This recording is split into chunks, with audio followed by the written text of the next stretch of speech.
नमस्कार दोस्तों, ज्ञान तृप्ति महाविद्यालय के इस यूट्यूब चैनल में आपका स्वागत है। तो आज हम बात करेंगे बीएससी फर्स्ट ईयर के एक पार्ट की जिसका नाम है ट्रिपेनोसोमा। तो देखो, आपने इससे प्रीवियस वीडियो के अंदर हमने बात की थी कि ट्रिप्नेसोमाइडी कुल का एक प्राणी है जो कि फाइलम प्रोटोजोआ से बिलोंग करता है। हमने बात की थी कि यदि इसकी क्लासिफिकेशन की बात की जाए तो ट्रिप्नेसोमा फाइलम प्रोटोजोआ का प्राणी है जिसका सब फाइलम था सार्कोमैस्टिकोफोरा, क्लास मैस्टिकोफोरा, ऑर्डर काइनेटोप्लास्टिडा, फैमिली ट्रिप्नेसोमाइडी, जीनस ट्रिप्नेसोमा, और जिस स्पीशीज का हम अध्ययन कर रहे हैं वो है ट्रिप्नेसोमा ब्रूसी गैम्बियंसी सब स्पीशीज के रूप में। फिर यहाँ पे हमने बात की थी कि स्ट्रक्चर ऑफ ट्रिप्नेसोमा की स्ट्रक्चर, यानी जो ट्रिप्नेसोमा प्राणी है वो उसकी जो स्ट्रक्चर होती है वो किस प्रकार से होती है। तो हमने यहाँ पे बात की थी कि ट्रिप्नेसोमा की स्ट्रक्चर कुछ इस तरीके से होती है। उसके बाद हमने बात की थी कि ट्रिप्नेसोमाइडी कुल के जंतुओं में क्या पाई जाती है, पॉलीमॉर्फिज्म पाई जाती है, बहुरूपता देखने को मिलती है। फिर हमने कहा था कि फ्लैजेलम की उपस्थिति या फ्लैजेलम की लंबाई और अंडुलेटिंग मेम्ब्रेन या तरंगित झिल्ली की उपस्थिति अथवा अनुपस्थिति के आधार पर इसके 4 रूप पाए जाते हैं, जिसमें हमने सबसे पहले बात की थी लिश्मानिया रूप की, दूसरा लेप्टोमोनास, तीसरा क्राइथीडियल और चौथा ट्रिपेनोसोमा। लिश्मानिया को एमेस्टिगोट अवस्था कहा जाता है, इसे प्रोमेस्टिगोट अवस्था, क्राइथीडियल को एपीमेस्टिगोट और लास्ट वन जो था उसे हम कहते हैं ट्रिपोमेस्टिगोट। फिर हमने बात की थी लिश्मानिया रूप की। लिश्मानिया रूप क्या था? देखो, लिश्मानिया रूप था जिसके अंदर फ्लैजेलम जो है वो साइटोप्लाज्म के अंदर ही रह जाता है, यानी कि इनमें जो कशाव जो है वो कोशिका से बाहर नहीं निकलता, साइटोप्लाज्म तक ही स्थिर रहता है। तो ये था लिश्मानिया रूप। इसकी सेल्स किस प्रकार की? गोलाकार। लिश्मानिया रूप जो होता है वो आकार में कैसा होता है? गोलाकार होता है। यहाँ पे थोड़ा सा अलग बनाया लेकिन फिर भी आकार में कैसा होता है? गोलाकार। लेप्टोमोनास रूप, लेप्टोमोनास रूप में फ्लैजेलम जो है वो बाहर निकला हुआ है, साइटोप्लाज्म से फ्लैजेलम बाहर निकल चुका है, लेकिन इनमें जो काइनेटोप्लास्ट है वो कहां पाया जाता है? न्यूक्लियस के जस्ट ऊपर की तरफ पाया जाता है, और अंडुलेटिंग मेम्ब्रेन अभी तक इसमें विकसित नहीं हुई है। नेक्स्ट रूप देखो, क्राइथीडियल रूप। क्राइथीडियल रूप में थोड़ा सा चेंजेस आता है। क्या? क्राइथीडियल रूप के अंदर जो ये आपको दिखाई दे रही है अंडुलेटिंग मेम्ब्रेन, काइनेटोप्लास्ट से जो फ्लैजेलम निकलता है, करेक्ट, या ब्लेफेरोप्लास्ट से काइनेटोप्लास्ट से जो कशाव निकलता है वो यहां से आगे की तरफ मूव करके अंडुलेटिंग मेम्ब्रेन के साथ जुड़ जाता है। देखो इस तरीके से अंडुलेटिंग मेम्ब्रेन के साथ जुड़कर बाहर की तरफ मूव करता है। तो इस प्रकार की कोशिका जो होती है वो इलोंगेटेड और नाशपाती के आकार की होती है, और इनके सेंटर पार्ट में क्या पाया जाता है? न्यूक्लियस पाया जाता है। सिर्फ इसमें मेन बात क्या है, जो प्रीवियस वाला ये लेप्टोमोनास रूप, इसके अंदर फ्लैजेलम जो है ये यहां से जुड़ा नहीं हुआ है। इसके अंदर क्या है? फ्लैजेलम जो है वो अंडुलेटिंग मेम्ब्रेन के साथ अटैच है। फोर्थ रूप जो हमने बात की थी ट्रिपेनोसोमा की, जिसे ट्रिपोमेस्टिगोट अवस्था कहते हैं, इसके अंदर पूरी की पूरी स्ट्रक्चर है। देखो इसमें मेन बात क्या है? इसमें मेन बात है कि काइनेटोप्लास्ट से जो फ्लैजेलम निकलता है वो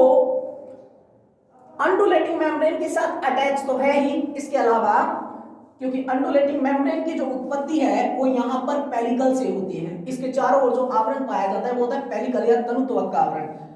अब इसके अंदर जो प्रीवियस हमने देखा, इनके अंदर जो काइनेटोप्लास्ट है वो अपर साइड में है, लेकिन जो लास्ट वन जो होता है ट्रिपेनोसोमा रूप, इसके अंदर काइनेटोप्लास्ट जो होता है वो एंटीरियर एंड पर ना होकर कौन से एंड पर है? पोस्टीरियर एंड पर है। तो हमने यहां पे बात की थी इसकी। आज हम बात करेंगे ट्रिप्नेसोमा की हैबिट एंड हैबिटेट की। तो देखो ट्रिपेनोसोमा जो है उसके अंदर हैबिट और हैबिटेट की बात की जाए तो यहां पे सबसे पहले देखो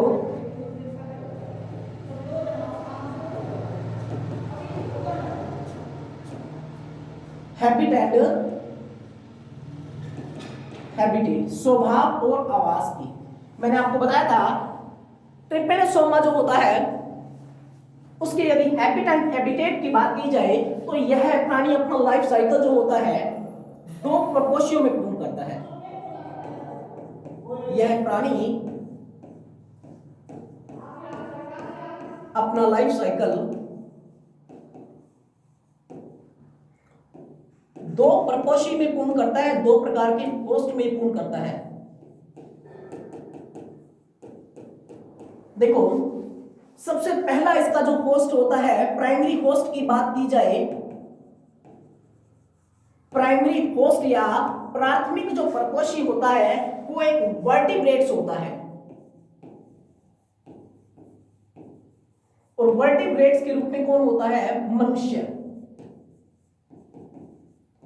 सेकंड जो होस्ट होता है सेकेंडरी होस्ट या मिडल होस्ट कह सकते हैं, हम इसे मध्यस्थ परपोषी भी कह सकते हैं, सेकेंडरी होस्ट के रूप में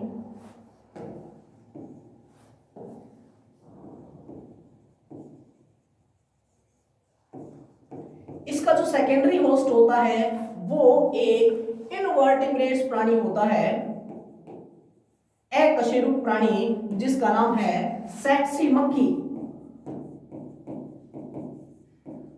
सेक्सी मक्खी,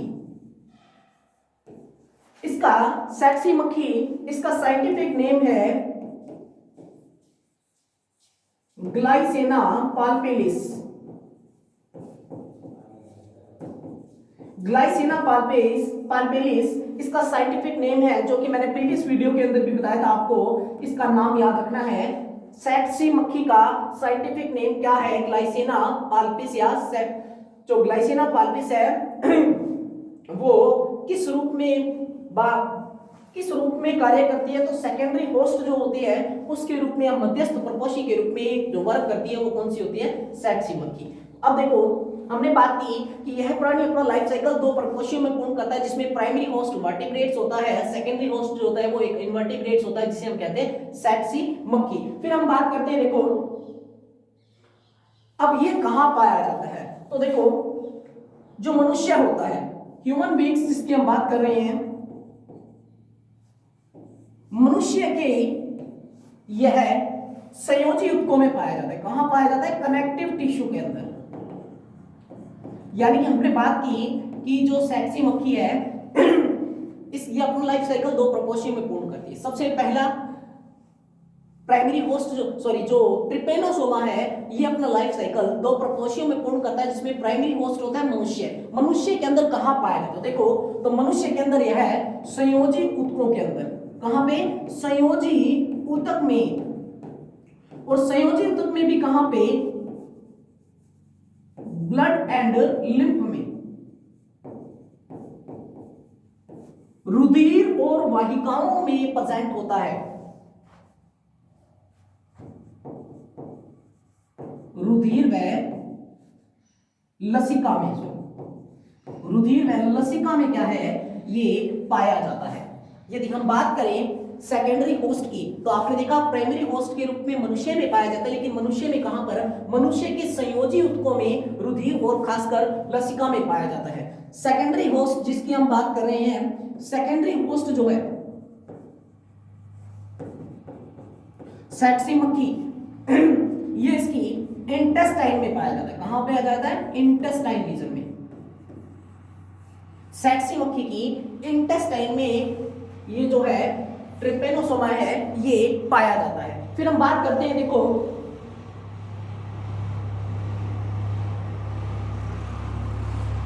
प्राइमरी होस्ट के रूप में वर्टिब्रेट्स के अंदर मनुष्य में पाया जाता है। मनुष्य में क्या? मनुष्य के अंदर संयोजी ऊतकों में, रुधिर और लसिका में। रुधिर से यह जो परजीवी है ये कहां पहुंच जाता है? हमारे मस्तिष्क के भाग में पहुंच जाता है, और मस्तिष्क भाग से होते हुए जो प्रमस्तिष्क वाला भाग होता है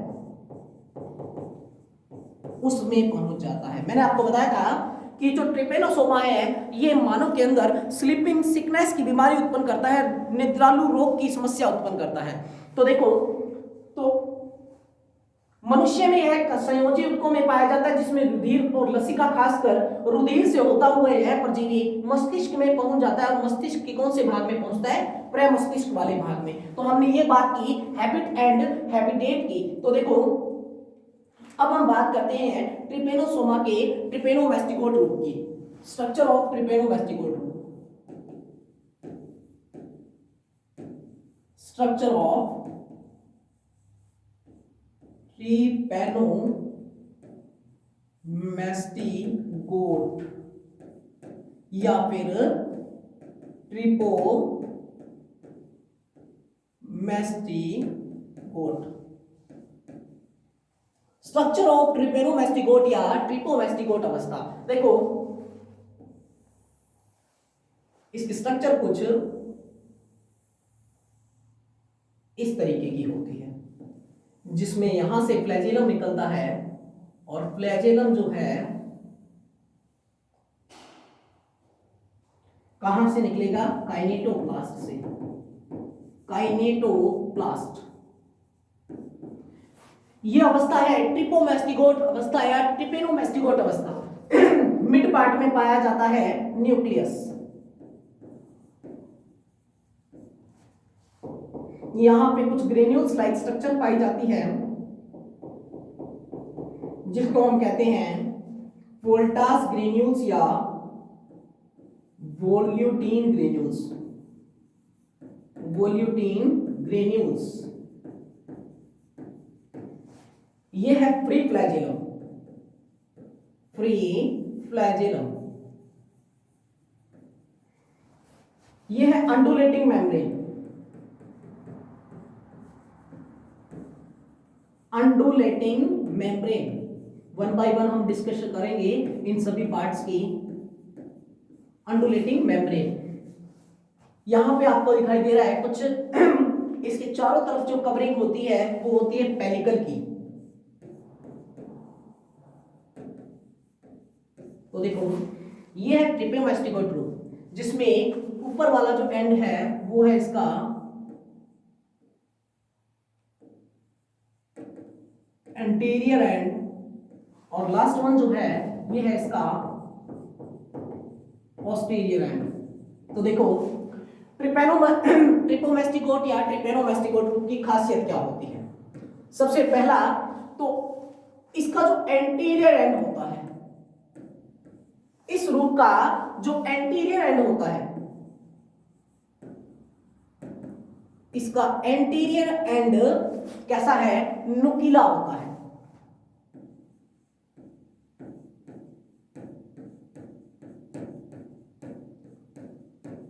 जबकि पोस्टीरियर एंड जो है, जबकि पोस्टीरियर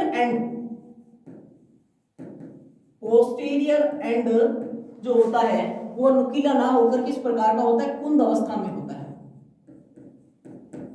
इसका एंटीरियर एंड नुकीला होता है, जबकि इसका पोस्टीरियर एंड कैसा होता है, कुंद होता है। फिर हम बात करें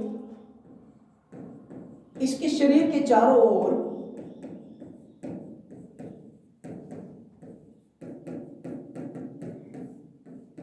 पेलिकल का आवरण पाया जाता है। पेलिकल का हिंदी में हम कहते हैं तनुत्वक।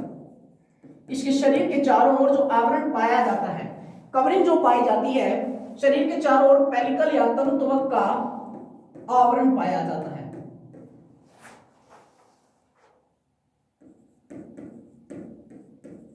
फिर देखो काइनेटोप्लास्ट से किसकी उत्पत्ति होती है, फ्लैजेलम की उत्पत्ति होती है। इसके पोस्टीरियर भाग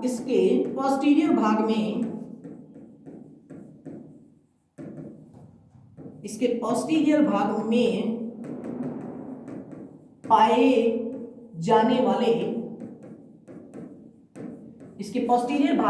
जाने वाले काइनेटोप्लास्ट से फ्लैजेलम की उत्पत्ति होती है। फ्लैजेलम की उत्पत्ति होती है। यह फ्लैजेलम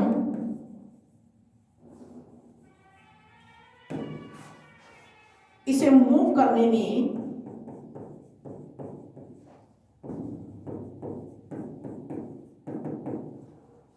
सहायता प्रदान करता है।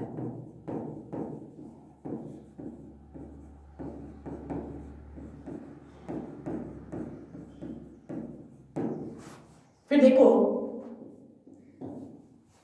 मिड पार्ट में क्या पाया जा रहा है, न्यूक्लियस। इसके सेंट्रल पार्ट में, इसके सेंट्रल भाग में एक न्यूक्लियस पाया जाता है।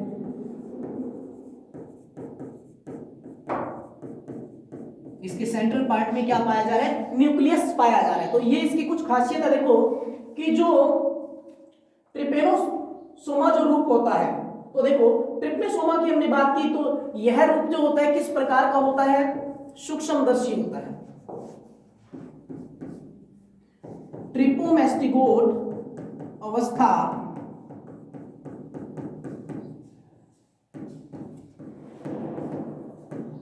सूक्ष्मदर्शी होती है।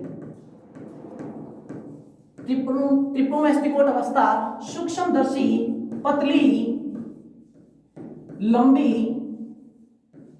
सूक्ष्म ट्रिपोमैस्टिगोट अवस्था जो होती है वो पतली होती है, सूक्ष्मदर्शी होती है, लंबी होती है। इसके अलावा जो हंसिए के आकार की एक कोशिकीय होती है,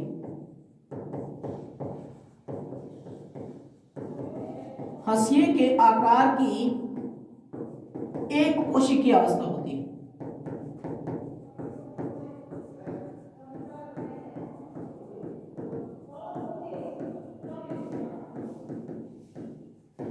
तो यहां पे देखो, तो हमने जो इसके कैरेक्टर्स पढ़े हैं कि किस प्रकार से। अब हम बात करते हैं, मैंने आपको बताया कि इसके संपूर्ण शरीर पर क्या पाया जाता है, पेलिकल का आवरण पाया जाता है। और जो पेलिकल होती है वो अत्यधिक पतली, लचीली व दृढ़ होती है, जिसमें कुछ विशेष प्रकार की क्या पाई जाती है, ट्यूब्यूल्स पाई जाती है। इसके संपूर्ण शरीर पर पाई जाने वाली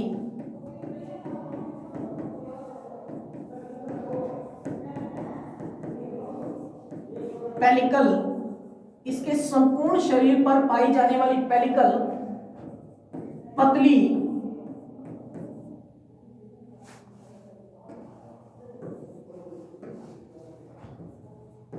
लचीली व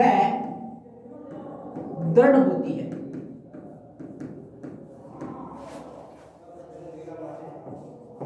इस पेलिकल में सूक्ष्म नलिकाएं पाई जाती हैं। इस पेलिकल में क्या पाई जाती है, सूक्ष्म नलिकाएं पाई जाती हैं। तो यहां पे हमने बात की कि पेलिकल जो होते हैं। अब यदि बात की जाए अंडुलेटिंग मेम्ब्रेन की, तो देखो इसके शरीर पर कुछ विशेष प्रकार की पॉड लाइक स्ट्रक्चर दिखाई दे रही है आपको। देखो इसके शरीर पर कुछ उभार दिखाई दे रहे हैं। इस उभार को हम क्या कहते हैं, यानी यहां पे बाहर की तरफ ये इस तरीके के ये जो आपको दिखाई दे रहे हैं, ये क्या है, कुछ विशेष प्रकार के फोल्ड्स होते हैं जो क्या होते हैं, अंडुलेटिंग मेम्ब्रेन के रूप में होते हैं। इसके शरीर पर कुछ विशेष प्रकार के ये फोल्ड्स पाए जाते हैं।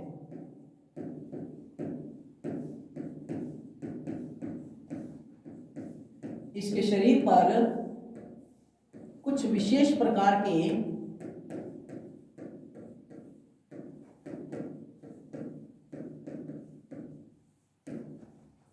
इसके शरीर पर कुछ विशेष प्रकार के फोल्ड पाए जाते हैं, जो कि अंडुलेटिंग मेम्ब्रेन कहलाते हैं, जो कि अंडुलेटिंग मेम्ब्रेन कहलाते हैं। अंडुलेटिंग मेम्ब्रेन या तरंगित झिल्ली कहलाते हैं।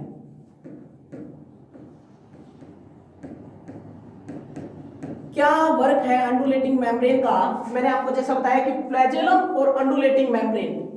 फ्लैजेलम इसे मूव करने में सहायता प्रदान करता है, और जो अंडुलेटिंग मेम्ब्रेन है, अंडुलेटिंग मेम्ब्रेन जो होती है या तरंगित झिल्ली जो होती है, अंडुलेटिंग मेम्ब्रेन, सबसे पहले फॉर्मेशन की बात करते हैं। अंडुलेटिंग मेम्ब्रेन का फॉर्मेशन, अंडुलेटिंग मेम्ब्रेन का जो फॉर्मेशन है वो किससे होता है, अंडुलेटिंग मेम्ब्रेन का फॉर्मेशन पेलिकल से होता है,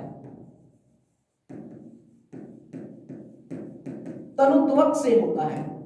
अंडुलेटिंग मेम्ब्रेन का जो फॉर्मेशन है वो पेलिकल से होता है। और यदि बात की जाए अंडुलेटिंग मेम्ब्रेन की, तो देखो जो अंडुलेटिंग मेम्ब्रेन होती है,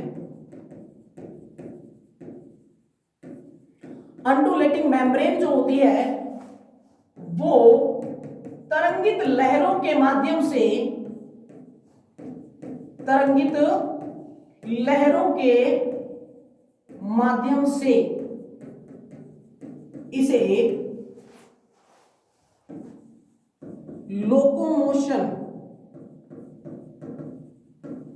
में हेल्प करती है।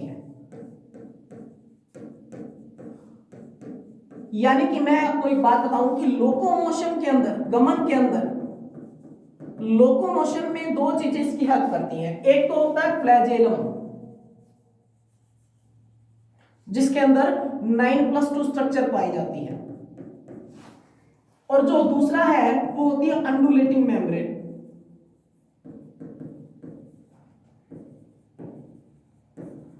अंडुलेटिंग मेम्ब्रेन, ये दोनों ही इसे क्या करते हैं, लोकोमोशन के अंदर हेल्प करते हैं। तो अंडुलेटिंग मेम्ब्रेन जो है एक वो हुई, और दूसरी जो है वो है यहां पे बात की जाए फ्लैजेलम की, तो दोनों ही इसे क्या करते हैं, लोकोमोशन में हेल्प करते हैं। अब यदि बात की जाए तो अंडुलेटिंग मेम्ब्रेन जो होती है वो किसके द्वारा जुड़ी होती है, अंडुलेटिंग मेम्ब्रेन जो होती है वो फ्लैजेलम से जुड़ी रहती है। अंडुलेटिंग मेम्ब्रेन फ्लैजेलम के द्वारा अटैच रहती है, फ्लैजेलम के द्वारा अटैच रहती है। अंडुलेटिंग मेम्ब्रेन जो होती है, तरंगित झिल्ली जो है वो फ्लैजेलम के द्वारा क्या है, अटैच रहती है। और फ्लैजेलम जो होते हैं, मैंने आपको बताया कि जो फ्लैजेलम है,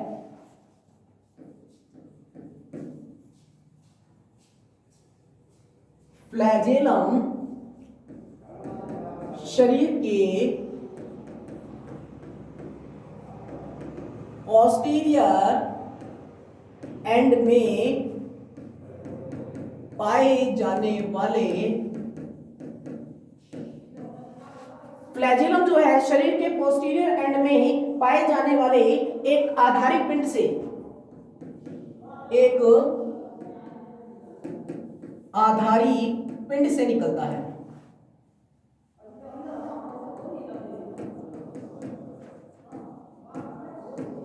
एक आधारी पिंड से निकलता है जिसे ब्लेफेरोप्लास्ट कहा जाता है, जिसे ब्लेफेरोप्लास्ट कहा जाता है।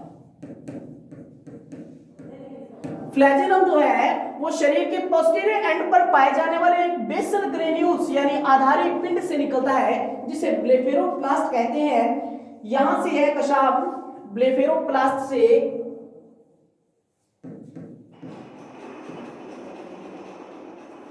ब्लेफेरोप्लास्ट से यह फ्लैजेलम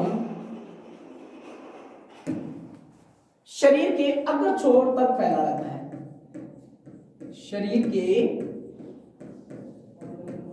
अग्र छोर तक फैला रहता है। ब्लेफेरोप्लास्ट से निकला फ्लैजेलम शरीर के अग्र छोर तक क्या है, फैला रहता है और अंडुलेटिंग मेम्ब्रेन से जुड़ा रहता है।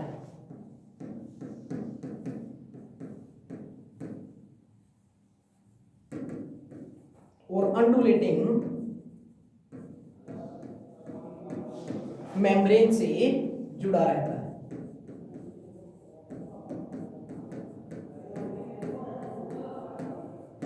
तो यहां पे ये तो होगी इसकी मेन पार्ट्स की बात। अब हम बात करते हैं कि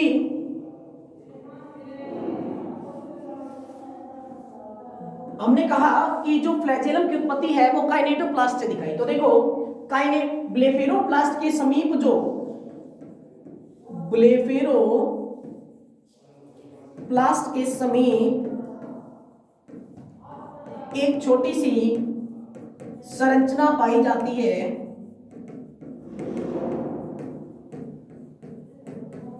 ब्लेफेरोप्लास्ट के समीप एक छोटी सी संरचना पाई जाती है जिसे काइनेटोप्लास्ट कहा जाता है, जिसे काइनेटोप्लास्ट कहा जाता है। ब्लेफेरोप्लास्ट के समीप एक छोटी सी संरचना जो है वो पाई जाती है, उसे हम क्या कहते हैं, काइनेटोप्लास्ट कहते हैं। काइनेटोप्लास्ट के अंदर क्या होता है, देखो इसके साइटोप्लाज्म में क्या पाए जाते हैं, माइटोकॉन्ड्रिया। इसके साइटोप्लाज्म के अंदर माइटोकॉन्ड्रिया पाए जाते हैं, जो कि क्रिस्टी के समान संरचना के रूप में होते हैं।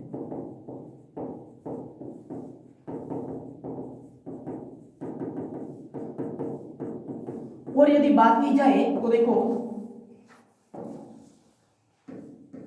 साइटोप्लाज्म में कुछ विशेष प्रकार के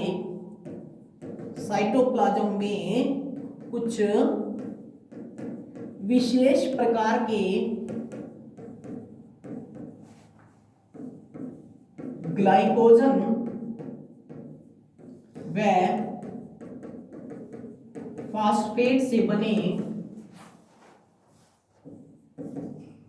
कण पाए जाते हैं,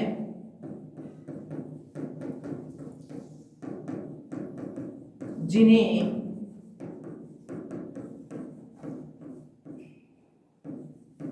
वोल्टाज ग्रेन्यूल्स या वोल्यूटेन ग्रेन्यूल्स कहा जाता है।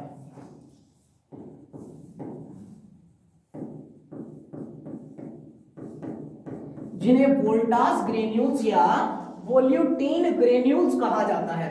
ये कण किसके बने होते हैं, ग्लाइकोजन और फास्फेट के बने हुए हैं। अब यदि बात की जाए तो इसके जो साइटोप्लाज्म है,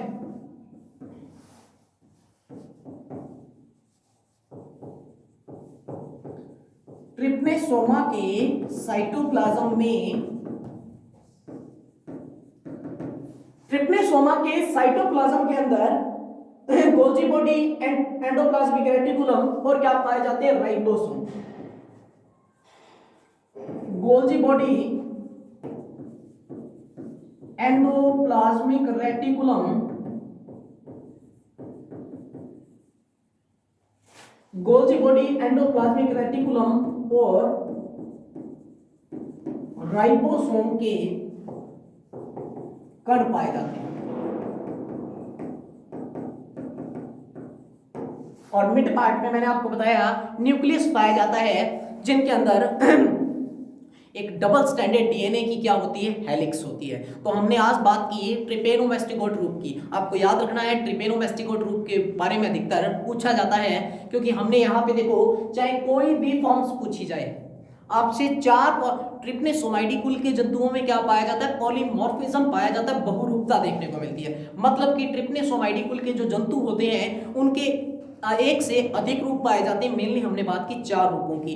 पहले रूप में हमने देखा कोशिका किस प्रकार की थी, गोलाकार थी, जिसको हमने यहाँ पे विशेष प्रकार से डिफाइन किया कि किस प्रकार की कोशिका गोलाकार होती है और साइटोप्लाज्म जो है वो अंदर ही रह जाता है। हमें मेन बात कर रही है ट्रिपेनोसोमा या ट्रिपेनोमास्टिकोट रूप की। तो आपको इसके अंदर याद क्या क्या चीजें रखनी है, अंडुलेटिंग मेम्ब्रेन क्या होती है, पेलिकल से आप क्या समझते हैं, या फिर इनके अंदर जो इसकी ब्लेफेरोप्लास्ट क्या है, काइनेटोप्लास्ट क्या है। तो देखो आपने आज ट्रिपोमास्टिकोट रूप या ट्रिपेनोसोमा रूप की बात की। ट्रिपेनोसोमा रूप हमने देखा कि किस प्रकार से है। यदि हम इसकी स्ट्रक्चर को देखते हैं तो देखो ये है ट्रिपोमास्टिकोट रूप या ट्रिपेनोसोमा रूप। इसका जो एंटीरियर एंड होता है वो कैसा है, नुकीला। पोस्टीरियर एंड कैसा है, कुंद या फिर कम नुकीला होता है। एंटीरियर एंड से क्या निकलता है, एक फ्लैजेलम की उत्पत्ति। एंटीरियर एंड से जो फ्लैजेलम निकलता है उसे हम कहते हैं फ्री फ्लैजेलम। लेकिन मेनली जो फ्लैजेलम की उत्पत्ति हो रही है वो यहाँ पे ब्लेफेरोप्लास्ट से होती है। ब्लेफेरोप्लास्ट के समीप एक कणिका पाई जाती है जिसे हम क्या कहते हैं, काइनेटोप्लास्ट। तो ब्लेफेरोप्लास्ट से फ्लैजेलम की उत्पत्ति होती है और यह फ्लैजेलम जो होता है पोस्टीरियर एंड से चलकर एंटीरियर एंड से बाहर निकलता है। फ्लैजेलम जो होता है वो अंडुलेटिंग मेम्ब्रेन के साथ अटैच रहता है अंडुलेटिंग मेम्ब्रेन का निर्माण कौन करता है? पेलिकल करती है। हमने यहाँ पे देखा कि इसके मिड पार्ट के अंदर कुछ ग्रेन्यूल्स लाइक स्ट्रक्चर पाई जाती है जिन्हें हम क्या कहते हैं? वोल्यूटिन ग्रेन्यूल्स। किसके बने होते हैं? वोल्टास ग्रेन्यूल्स या वोल्यूटिन ग्रेन्यूल्स ग्लाइकोजन और फास्फेट के बने होते हैं। फिर हमने बात की कि अंडुलेटिंग मेम्ब्रेन जो है वो इसे क्या करती है? लोकोमोशन के अंदर हेल्प करती है। फ्लैजेलम प्लस अंडुलेटिंग मेम्ब्रेन दोनों ही इसे क्या करेंगे? इसे मूव करने में या लोकोमोशन के अंदर इसे हेल्प करते हैं। बाकी जो स्ट्रक्चर के अंदर आपको दिखाई दे रहा है, आपको उसी रूप का वर्णन देना है कि फ्लैजेलम कौन से एंड से निकलता है, कहां से इसकी उत्पत्ति होती है। इसके साइटोप्लाज्म में एक न्यूक्लियस पाया जाता है। न्यूक्लियस के जो साइटोप्लाज्म है उसमें माइटोकॉन्ड्रिया पाए जाते हैं, क्रिस्टी के आकार के रूप में पाए जाते हैं। फिर इसके अलावा एंडोप्लाज्मिक रेटिकुलम, राइबोसोम्स और जो है ये प्रोसेस है इनके अंदर सभी उपस्थित होती है। तो ये बात की आज हमने ट्रिपोमेस्टिगोइड रूप की। नेक्स्ट वीडियो के अंदर हम बात करेंगे जो ट्रिपोमेस्टिगोइड रूप है उससे आगे की जो ट्रिप्नोसोमा है ये अपना लाइफ साइकिल, जैसे कि आपको बताया, प्राइमरी होस्ट जो है वो कौन है? मनुष्य। सेकेंडरी होस्ट कौन है? सेटसी मक्खी जिसका नाम है ग्लाइसेना पाल्पेलिस। मैंने आपको पहले भी बताया था कि ग्लाइसेना पाल्पेलिस याद रखना है आपको अच्छे से, क्योंकि अधिकतर क्वेश्चन इनमें पूछा गया है जो सेटसी मक्खी है उसका साइंटिफिक नेम क्या है। तो आपको याद रखना है ग्लाइसेना पाल्पेलिस जो है सेटसी मक्खी का साइंटिफिक नेम है। फिर अंडुलेटिंग मेम्ब्रेन, यानी कि कुल मिला के हम बात करें तो देखो, सबसे पहला क्वेश्चन पेलिकल पर, दूसरा क्वेश्चन अंडुलेटिंग मेम्ब्रेन पर, तरंगित झिल्ली अंडुलेटिंग मेम्ब्रेन पर। तीसरा क्वेश्चन जो है वो कि काइनेटोप्लास्ट क्या होता है? काइनेटोप्लास्ट। चौथा क्वेश्चन ब्लेफेरोप्लास्ट क्या है? पांचवा question scientific name of सैटसी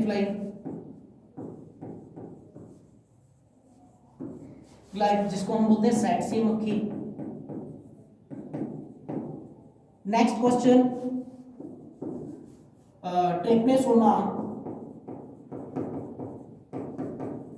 trypanosoma का लाइफ साइकिल पूछा जाता है, या फिर ट्रिप्नोसोमा जो है अपना लाइफ साइकिल कितने प्रकोष्ठों में पूर्ण करता है, इसके सेकेंडरी होस्ट का नाम बताओ, प्राइमरी होस्ट का नाम बताओ। तो आज की वीडियो के अंदर हमने ये सब बातें की।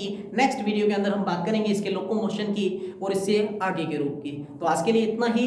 प्लीज अगर फिर भी किसी प्रकार की प्रॉब्लम्स क्रिएट होती है तो प्लीज आप कमेंट बॉक्स के अंदर अपने कीमती सुझाव जरूर दें ताकि हम आपकी प्रॉब्लम्स को सॉल्व कर सकें। धन्यवाद।